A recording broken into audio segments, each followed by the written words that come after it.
अस्सलाम वालेकुम, मैं हूं फैसल तारिड़। आज 8 नवंबर है और आज दिन है मंगल का। इस वीडियो के अंदर मैंने आपके सामने बड़ी खबरें रखनी है कि किस तरह से इंपोर्टेड हुकूमत घबरा चुकी है। पीटीआई पर दोबारा हमले शुरू हो चुके हैं और गोलियां चलने का सिलसिला भी दोबारा से शुरू हो चुका है। सदर डॉक्टर आरिफ अलवी को ओवरटेक करने की, हटाने की, रिप्लेस करने की तैयारी किस तरह से जारी है, उस हवाले से भी बात करनी है। गवर्नर राज की हमने बात करनी है, इमरजेंसी लगाने की हमने बात करनी है। अरशद शरीफ को किस तरह से टारगेट किलिंग का निशाना बनाया गया और इसका इतराफ राना सनाउल्लाह ने किया है कि अरशद शरीफ को ढूंढ कर गोलियां मारी गई हैं, पहचान कर गोलियां मारी गई हैं। यह बहुत बड़ा दावा है, बहुत बड़ा इंकिशाफ है अब तक का जो हुकूमत की जानिब से किया गया है। क्यों किया गया है यह भी मैं आपके सामने रखने की कोशिश करूंगा। देखिए, सबसे पहले आप जान लीजिए कि जीएचक्यू से, एस्टैब्लिशमेंट से अब इस इंपोर्टेड हुकूमत को डिसओन कर दिया गया है। ये जो चीजें सामने आ रही है ना, ये जो घबराहट है, ये जो पसीने छूटे हुए हैं और ये जो हड़बड़ाहट का शिकार है, ये सारी चीजें आज वाजिया करती हैं कि इंपोर्टेड हुकूमत घबरा चुकी है। आज पार्लियामेंट के सामने इजलास, एहतजाज होना, धरना होना, और मैंने इस हवाले से एक वीडियो आपके सामने पार्लियामेंट के सामने से रखी भी है और इस वीडियो के बाद भी एक वीडियो मैंने रिकॉर्ड किया है, वो भी आपके सामने रखूंगा। यह भी एक बड़ा सवालिया निशान है कि एक तरफ तो पीटीआई पिंडी और इस्लामाबाद को बंद करके बैठी हुई है और फिर खबरें चली कि खान ने एहतजाज खत्म करने का ऐलान कर दिया है। वो खबरें झूठी थी, जाली खबरें थी और पीटीआई ने कहा है कि हम एहतजाज नहीं खत्म कर रहे, पिंडी और इस्लामाबाद में हम रास्ते बंद रखेंगे, एहतजाज जारी रहेगा और उधर से हमारा लॉन्ग मार्च भी शुरू हो जाएगा। वो हफ्ता 10 दिनों में जब पहुंचेगा पिंडी तो ये वाले लोग भी होंगे, वो लोग भी होंगे और खान भी साथ ही होगा और हम इनका बोरिया बिस्तर गोल कर देंगे। ये सारी चीजें एक तरफ, और दूसरी तरफ जीएचक्यू से जो खबरें आ रही है ना, जो खबरें अब ये मुसद्दका खबरें नहीं है, जराए से खबरें मैं आपको सामने रख रहा हूं। जराए ये दावा करते हैं कि जनरल कमर जावेद बाजवा साहब ने अलविदाही मुलाकातें शुरू कर दी हैं। ये साफ तौर पे जाहिर करती हैं बातें कि जनरल बाजवा का जाना इनका जाना, जनरल बाजवा का रहना इनका रहना। लिहाजा अगर जनरल साहब जा रहे हैं तो इनके रहने का देखें, ये क्यों नहीं नोटिफिकेशन जारी कर रहे, ये क्यों नहीं नए चीफ की तकर्री का ऐलान कर रहे, समरी मूव कर रहे कि नया चीफ आएगा तो ये नहीं रह सकेंगे। इनका जाना ठहर चुका है, ये जा रहे हैं, आज जाएं, कल जाएं, हफ्ता 10 दिन बाद जाएं, 29 नवंबर के बाद जाएं, ये जा रहे हैं। इनकी घबराहट, इनके चेहरे के जो तासुरात है ना, वो बता रहे हैं कि जा रहा है। अब ये घबरा चुके हैं, घबरा कर ये घटिया हरकतें कर रहे हैं, ये हमले कर रहे हैं, ये जाती हमले कर रहे हैं। कभी ये कहते हैं इमरान खान पर गोलियां खुद हमला करवाया है, कभी ये कहते हैं कि गोलियां टांगों पर कैसे लग गई, कभी ये कहते हैं कि 4 गोलियां अगर लगी हूं, राना सनाउल्लाह साहब कहते हैं अगर 4 गोलियां लगी हूं तो मैं सियासत छोड़ दूंगा। कभी ये कोई घबरा के बयान देते हैं, कभी ये कुछ करते हैं, कभी ये कोई। और अब इन्होंने पीटीआई के लाहौर के रहनुमा मेयर शराफत पर कातलाना हमला किया है। मेयर शराफत साहब जिनका ताल्लुक लाहौर से, उन पर फायरिंग की गई है और फायरिंग के नतीजे में वो तो बच गए हैं। अल्लाह का शुक्र है कि वो बाल बाल बच गए हैं और उनका सिक्योरिटी गार्ड जख्मी हुआ है, सिक्योरिटी गार्ड जरूर जख्मी हुआ है। लेकिन ये हमले देखें, कंटेनर पर गोलियां चली, इससे 1 महीना पहले मुल्तान के अंदर भी पीटीआई का एक रहनुमा कत्ल हो गया था और अब मेयर शराफत के गार्ड पर गोलियां चलना ये बताता है कि ये किस कदर ये सारी कुव्वतें, ये सारे लोग किस तरह से घबराए हुए हैं, कितना ये इस वक्त जो है ये घबराए हुए हैं। और उसके बाद सीसीपीओ लाहौर के हवाले से तो ये करोड़ दफा कह चुके होंगे कि इसको हटाएं, इसको हटाएं, ये ठीक बंदा नहीं है, ये डोगर जो है ये अच्छा बंदा नहीं है, इसको हटाएं। 3 दफा ऐसा हुआ कि पंजाब हुकूमत ने सीसीपीओ लाहौर को हटाने से इनकार किया और अब इन्होंने घबरा के क्या किया, इन्होंने कहा कि हम आपको मुअत्तल करते हैं, सीसीपीओ लाहौर को मुअत्तल करते हैं और उसके खिलाफ वो अदालत गए और अदालत ने उन्हें खाली हाथ मोड़ दिया। अब दूसरी तरफ पंजाब के अंदर जनाब पीटीआई को इंसाफ नहीं मिला, खान को इंसाफ नहीं मिला। आईजी पंजाब फैसल शाहकार अपनी बात पे अड़े हुए हैं, वो जिद नहीं छोड़ रहे और वो कहते हैं मुझे ओहदे से हटा दें लेकिन मैं ताकतवरों के खिलाफ एफआईआर दर्ज नहीं करूंगा।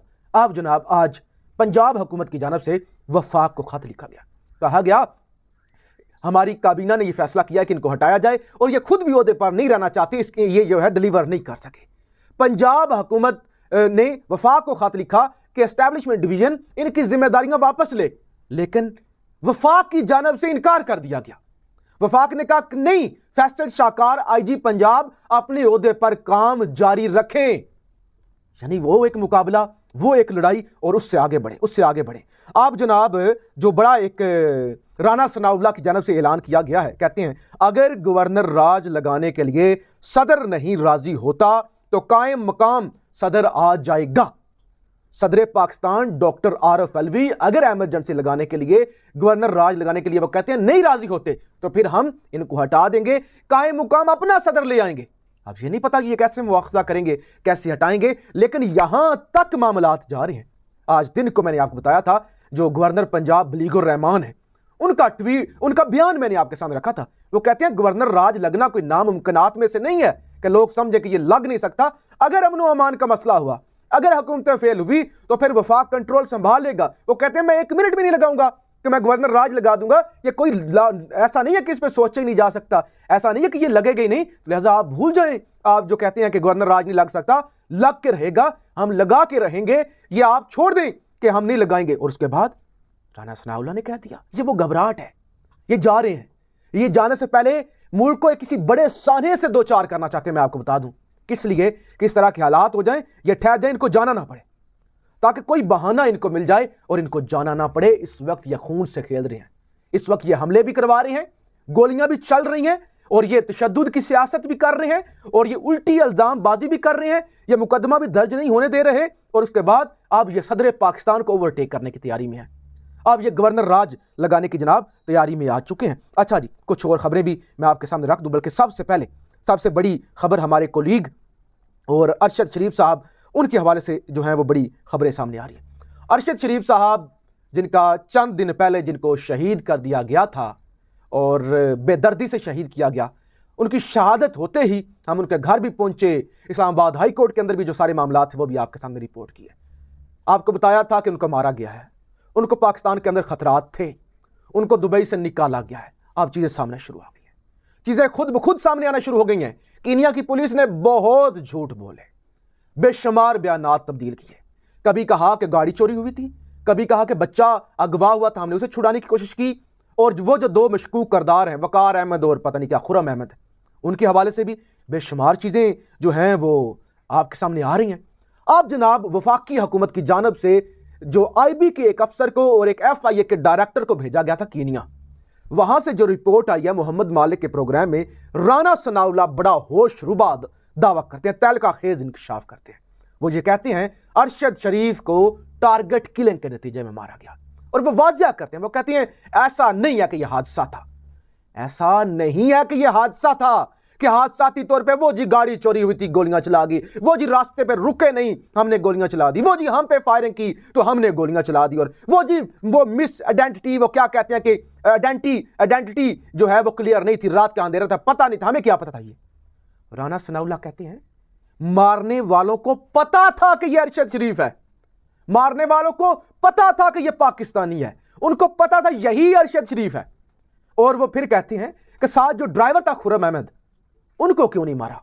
और फिर जो नई एक रिपोर्ट आई है, उस रिपोर्ट के मुताबिक तो गोलियां जो चली हैं वो तो बड़े करीब से चली हैं, पत्नी कहते हैं 12 से 36 सेंटीमीटर, ये कितना बनता है, 3-4 फुट का फासला बनता, फासला 5-6 फुट का फासला, यानी गाड़ी के अंदर से ही उनको या करीब से उनको मारा गया है। और यह भी नहीं पता मार के तशद्दुद, और उनके जिस्म पे तशद्दुद के निशानात भी पाए गए हैं।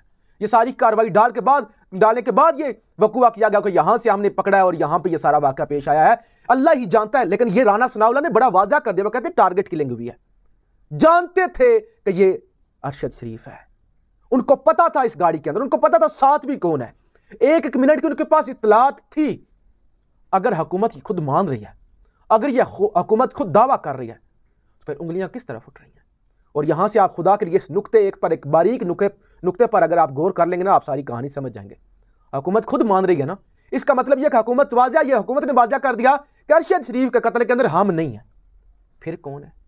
अगर वो जानते थे अरशद शरीफ ही इस गाड़ी में है और हुकूमत ला ताल्लुकी का इजहार कर रही है कि हमने नहीं मारा और हुकूमत पर किसी का शक भी नहीं है, तो इसका मतलब क्या, कहां पे उंगलियां उठी, मुझे बताइए।